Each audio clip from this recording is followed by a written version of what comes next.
తాకట్టులో ఉన్న బంగారానికి తక్షణ విముక్తి. ఈ రోజు మార్కెట్ రేట్ క్యాష్ మీ చేతిలో. శివ గోల్డ్ కంపెనీ, మీ నమ్మకానికి మా హామీ. నీ పైన నాకు ఒక చిన్న విమర్శ ఉంది, అడగొచ్చా? సినిమాకి సంబంధం లేదు, ఈ పర్సనల్ లైఫ్కి సంబంధించి. ఇల్లు అమ్మేసిన తర్వాత ఇల్లు ఖాళీ చేస్తున్నారు. ఇల్లు అమ్మేసిన తర్వాత కూడా 3 కోట్ల రూపాయల అప్పు మిగిలి ఉంది. నేను వైజాగ్లో లెజెండ్ షూటింగ్లో ఉన్నాను అని చెప్పారు. సార్, అది కరెక్టేనా? ఎందుకంటే జీవితంలో మిమ్మల్ని నమ్ముకొని ఒక పర్సన్ వచ్చారు. సో వారికి ఆ ఇల్లు ఖాళీ చేయడం అంటే, నా ఇంట్లో నేను చూశాను. అలా ఇల్లు ఖాళీ చేసి బయటకు వచ్చారు, ఎంత పెయిన్ ఉంటుందో పిల్లలకి, లేడీస్కి. మా నాన్నగారు అలా వెళ్తున్నప్పుడు ఆ క్షణంలో మీరు అక్కడ ఉండుంటే బాగుండేది కదా. 100% ఎమోషనల్ పాయింట్ ఆఫ్ వ్యూలో మీరు అన్నది కరెక్టే సార్. ప్రాక్టికల్ పాయింట్ ఆఫ్ వ్యూలో ఐ డోంట్ కేర్.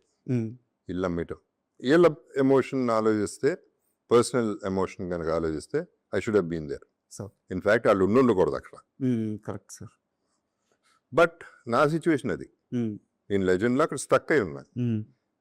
షూటింగ్ నుంచి వచ్చేసి అంత అనిపించలే నాకు. అండ్ ఈ విషయంలో I have to thank my wife and children. Sir, great person. Definitely వాళ్ళు ఇప్పటి వరకు అప్పుడు అడగల, ఇప్పుడు అడగల. మీరు లేకుండా నేను ఖాళీ చేశాను ఇల్లు అనే టాపికే రాలే ఇంతవరకు. సో వాళ్ళు లైట్ తీసుకున్నారు. డెఫినెట్గా లైట్ తీసుకోవాలా, ఇబ్బంది పడి ఉంటారు, డౌట్ లేదు. But that is the way of life. Sir, ఏం చేస్తాం, అది అయిపోయింది, ఇక నా చేతిలో లేదు అది అని చెప్పి ఉన్న సినిమా కూడా దాన్ని ఇబ్బంది పెట్టి ఇక్కడికి వచ్చి what is the point in doing it? అట్లా ఫ్యామిలీ సపోర్ట్ నాకు విపరీతంగా ఉంది కాబట్టి I'm living the way I'm living. So అది అది ఎక్కడ మా ఫాదర్ దగ్గర నుంచి తీసుకున్న, మా బ్రదర్స్ నుంచి, మా సిస్టర్ లాస్ నుంచి, మా వైఫ్ అండ్ మా ఫ్యామిలీ గురించి ఎవరు నన్ను ఇబ్బంది పెట్టలే, ఎప్పుడు నన్ను అడగల. అంతపురం అప్పుడు ఫర్ ఎగ్జాంపుల్ నేను చేసేటప్పుడు డబ్బింగ్ చెప్తున్నాను, క్రూషియల్ డబ్బింగ్ అయిపోవాల్సిందే, సెన్సారు ఏదో ఉంటుంది కదా టెన్షన్. ఒక పక్క మా చిన్నమ్మాయికి ఎమర్జెన్సీలో ఉంది.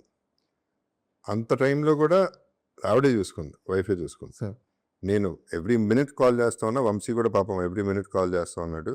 వంశీ అక్కడే ఉన్నాడు నాతో, బట్ తను ఫోన్ చేసేది వేరే అస్ట్రాలజర్కి, ఏంటి పరిస్థితి, పాప పరిస్థితి ఏంటని. సో ఇంత టెన్షన్లో కూడా చేసాం. బట్ ఈ రెస్పాన్సిబిలిటీ వాళ్ళు తీసుకున్నారు. సార్, ఇది వాళ్ళకి నిజంగా నమస్కారం పెట్టాలి, నాకు కాదు ఇక్కడ. So I don't take credit. Sir, నేను ఈ క్వశ్చన్ అడగడానికి కారణం కూడా, వారి గురించి మీరు ఎక్కడా చెప్పరు, ప్రస్తావించరు. బట్ వారు పడిన పెయిన్ కూడా చెప్పుకోగలను. It's very nice one you as, because humanity మీద వెళ్ళారు మీరు. Sir, and wife and children గురించి ఆలోచించి మాట్లాడారు, చాలా మంచి విషయం. నేను మాట్లాడిన కాదు, ఆ ప్రస్తావన ఎప్పుడు రావట్లేదు, నెంబర్ 1. నెంబర్ 2, వాళ్ళు అసలు సినిమా ఇండస్ట్రీ కనెక్టెడ్ కాదు. సో వాళ్ళకి ఇంట్రెస్ట్ కూడా ఉండదు. నేను చెప్పినా చెప్పకపోయినా ఇంట్రెస్ట్ ఉండదు, చెప్పడం కూడా ఇష్టం లేదు. వాళ్ళు మా గురించి ఎందుకు చెప్తారు, మమ్మల్ని వదిలేయండి అని. మాల్కి వెళ్ళినా వాళ్ళు నా పక్కన నడవరు, ఎక్కడికి వెళ్ళినా పక్కన నడవరు, వెనకాల నడుస్తారు, లేకపోతే ముందు నడిచేస్తారు. సో వాళ్ళ గొడవ వేరు, వాళ్ళ లైఫ్ అది. సార్, అండ్ మళ్ళీ అపల్సులి క్యారెక్టరేషన్కి వస్తే, సో సినిమా చూసేటప్పుడు క్లియర్గా అర్థమవుతుంది మీ క్యారెక్టర్కి సంబంధించిన సీన్స్ ఇంకా కొన్ని ఉన్నాయి, మిస్ అవుతున్నాయి అని చెప్పేసి. ఆర్డర్లో ఎంత ఫుటేజ్ మీ సీన్స్ తీసేసి ఉంటారు అంటే, మీనే కాదు ఇంకా సినిమాలో చాలా సీన్స్ మిస్ అయినట్టున్నాయి. మీరు విజయవాడ ఈవెంట్లో చెప్పిన డైలాగ్ కూడా బ్యూటిఫుల్ డైలాగ్, అది సూపర్ ఎమోషన్ ఉంది. సో ఆ డైలాగ్ కూడా లేదు సినిమాలో, మళ్ళీ యాడ్ చేసే ఛాన్స్ ఉంటుందా? సినిమాలో యాడ్ చేసే ఛాన్స్ అయితే నాకు కనపట్ల, చేస్తే బాగుంటుంది నాకు ఉంది.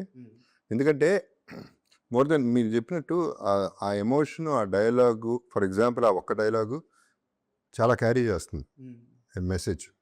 అంటే సెకండ్ హాఫ్ అంతా హీరో పడే కష్టం ఆ డైలాగుల్లోనే ఉంటుంది కదా, ఆ ఎమోషనే కదా క్యారీ చేసేది. అది ఉండుంటేనే బాగుండేదని నా ఫీలింగ్. అవి కాకుండా తనకి నాకు మధ్యలో ఉన్న బాండింగ్ సీన్స్, మంచి సీన్స్ ఉన్నాయి, అవి కూడా పడలా. సో ఇదొక్కటే నేను పర్సనల్గాను ఫీల్ అవుతున్నాను, అప్పల్ సూరిగా కూడా ఫీల్ అవుతున్నాను, 2 రకాలుగా ఫీల్ అవుతున్నాను. ఎందుకంటే అది కథ. అదే బుచ్చితో డిస్కషన్ మనం ఇందాక ఇంటర్వ్యూ చేస్తే, అది లెంగ్త్ ఎక్కువైపోయింది సార్ అంటే చెప్పారు, తప్పే అది. అది బాగుంటే ఎందుకు లింక్ అవుతుంది, బాగోపోతే లింక్ అవుతుంది. నువ్వు బోరు కొట్టిస్తుంటే లింక్ అవుతుంది. అట్లా అనుకుంటే వేరే తీయచ్చు. నువ్వు 4 గంటల సినిమాలు చూస్తున్నారు, 5 గంటల సినిమాలు చూస్తున్నారు, నువ్వు బాగా తీస్తే అది అట్లాంటిది ఏమి ఉండదు అనేది నా ఫీలింగ్ కూడా. కాకపోతే తనందే అది ఎట్టగా యూట్యూబ్లో ఇప్పుడు రిలీజ్ చేస్తామండి ఆ సీన్ తన్నాను, సరే అదన్నా చేయండి, లేకపోతే నాకు ఇవ్వండి, నేనన్నా ఇన్స్టాలో వేసుకుంటా. బికాజ్ అంత ప్రేమించా క్యారెక్టర్ని, సినిమాలో ఉన్న వాళ్ళందరినీ. సో అది ఒక నా లైఫ్లో కూడా 2.5 years అదొక ఘట్టం కదా.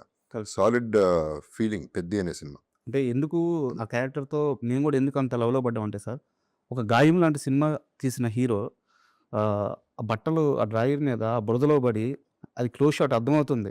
అది డూప్ కాదు, ఏం కాదు. చాలా క్లియర్‌గా అర్థమవుతుంది.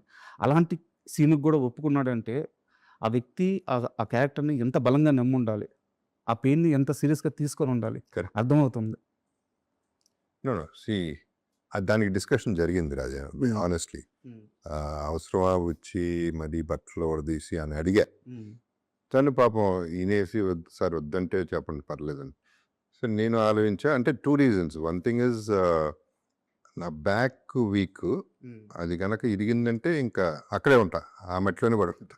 సో అదొక రీజను. రెండోది ఎక్కువ అవుతుందా అనేది అనుకున్నా, కానీ అది పండింది. ఇప్పుడు మీరు ఎత్తుతున్నారంటే ఆ టాపిక్, ఆ షాట్ వెరీ క్రూషియల్ అయిపోయింది. నాకు ఆయువు పట్టు అయిపోయింది సార్. ఆ షాట్. సో డెఫినెట్గా వర్కౌట్ అయిన షాట్ అది. అండ్ ప్రతి ఒక్కరు కూడా రామ్ చరణ్ గారి కష్టం గురించి, సినిమా రివ్యూ గురించి మాట్లాడుతున్నారు. అవును. బట్ నా క్వశ్చన్ ఏంటంటే, హీరో నాక కష్టం ఇంక తప్పదు, అలౌ చేయాలి. బట్ ఇలాంటి ఒక స్టార్డమ్ ఉన్న హీరో ఈ కథ చెప్పినప్పుడు దీనికి ఒప్పుకోవడం కదా గొప్పతనం. సో మన స్టార్ హీరోలు ఇలాంటి కథ చెప్పే సినిమాల్లో అది గ్యారంటీగా ఒప్పుకుంటా 100%. ఎందుకంటే అది మనసు ఒప్పదు. Because it's serious thing and fans కూడా ఎట్లా రియాక్ట్ అవుతారో తెలియదు. అందుకనే ప్రీమియర్కి కొంచెం అటు ఇటు అయింది talk. Sir. One of the reasons అది. ఎందుకంటే వాళ్ళ హీరోని అటు చూడటం వాళ్ళకి ఇష్టం లేదు, కానీ అది ప్రాణం పెట్టిన సినిమా కాబట్టి చేయగలిగాడు, ఒప్పుకోగలిగాడు. అండ్ ఈ జనరేషన్స్ బ్యూటీ ఏంటంటే రామ్ చరణ్ పట్టించుకోడటండి. ప్యాషన్, పిచ్చి ప్యాషన్తో చేస్తాడు. ఏదైతే అదైనా చేసేద్దాం. మనం దాన్ని పూర్తిగా నమ్మినప్పుడు 100% ఏమన్నా ధైర్యంగా వెళ్ళిపోతాం. సార్. నమ్మాడు, ధైర్యంగా వెళ్ళాడు. అండ్ మీరు అన్నారు ఇందాక కష్టం అందరూ పడతారు, కరెక్టే. కానీ ఈ సినిమాలో రామ్ చరణ్ పడిన కష్టం చాలా ఎక్కువ. కనిపిస్తుంది సార్. అది చాలా అది బయటకు వచ్చేసింది ఎట్టగా. అవును. అది ఇష్టం లేని వాళ్ళు కూడా చెప్పాల్సిందే, వేరే చాయిస్ లేదు అక్కడ.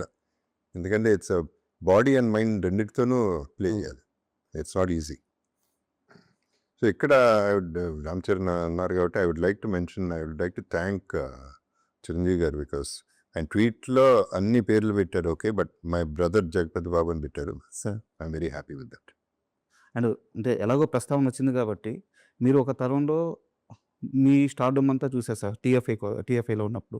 సో నెక్స్ట్ తరంలో ఇప్పుడు వచ్చినప్పుడు రామ్ చరణ్ గారు కానీ, ఎన్టీఆర్ గారు కానీ, మహేష్ బాబు గారు కానీ, బన్నీ కానీ, ప్రభాస్ కానీ, ఇలాంటి వాళ్ళందరి వరకు దగ్గర నుంచి చూస్తున్నారు, వాళ్ళతో కలిసి పనిచేశారు.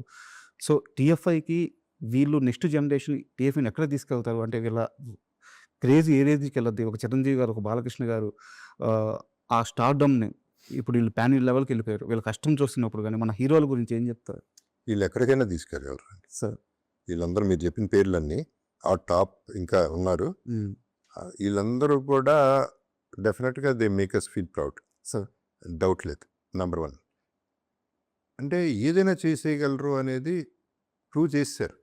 ఎవరికాళ్ళే వాళ్ళ ఛాన్స్ దొరికినప్పుడల్లా ప్రూవ్ చేశారు, చేస్తూనే ఉంటారు. సార్.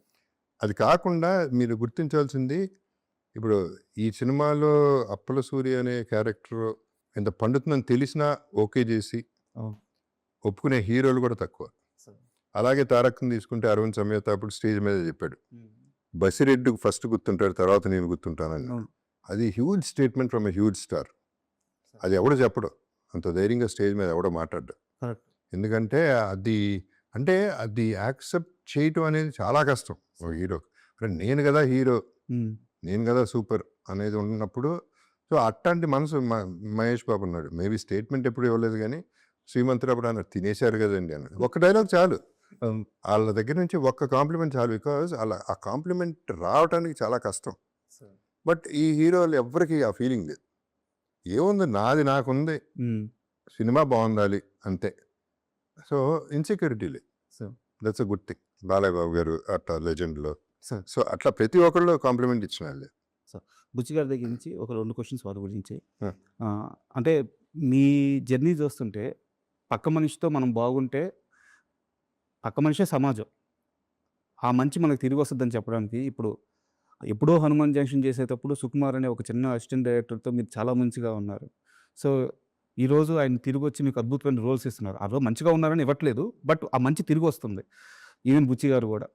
సో మీరు బుచ్చి గారిని ఫస్ట్ టైం చూసిన ఆ మూమెంట్ ఏంటి? ఇంత అమాయకంగా ఉన్నాడా? బట్ ఏదో ఒక ఎక్స్‌ప్రెషన్ మీకు వచ్చుంటది కదా! ఆ ఎక్స్‌ప్రెషన్ ఏంటి?